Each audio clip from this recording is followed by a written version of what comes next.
तर म्हणजे आज अतिशय आनंदाचा दिवस आणि सर्व शेतकरी बांधवांना पोळ्याच्या हार्दिक हार्दिक शुभेच्छा देतो। शेतकरी एल्गार समितीचे सगळे बाष्टाडी तालुक्यातील सर्व सभासद अध्यक्ष आणि विविध पदार काम करणारी मंडळी आज माझ्या घरी आली।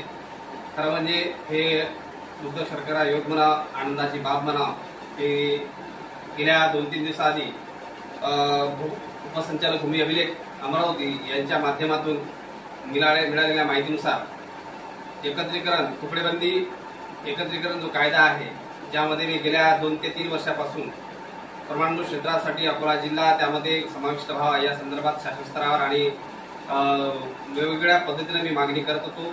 या संदर्भात त्या मागणीला खऱ्या अर्थाने आज यश निर्माण झालंय आणि शेतकऱ्याच्या बाबतीत 20% जिरायती आणि 10% बागायतीसाठी हा अकोला जिल्हा यामध्ये या योजनेमध्ये समाविष्ट करण्यात आला। हा कायदा या ठिकाणी लागू करण्यात आला।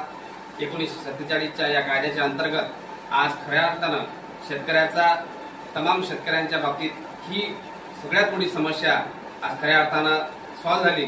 यामध्ये खऱ्या अर्थानं विशेष स्वरूपात मी शेतकरी एल्गार समितीचं खूप खूप आभार व्यक्त करतो की माझ्यासारख्या शेतकरी पुत्राला आपण इथून सन्मानित केलं, त्याबद्दल आपले मनपूर्वक आभार। ह्या एकत्रीकरण कायद्याला विशेष मदत करणारे माननीय मुळचे मतदारसंघाचे आमदार जी पिंपळे साहेब यांचे सुद्धा विशेष आभार, तसेच विधान परिषद सदस्य अमोलजी मिटकरी यांचे सुद्धा विशेष आभार। आणि ज्या ज्या शेतकऱ्यांनी या बाबतीत मला मदत करण्याचा पूर्णपणे प्रयत्न केला आणि शासनाचे सुद्धा मी विशेष आभार व्यक्त करतो।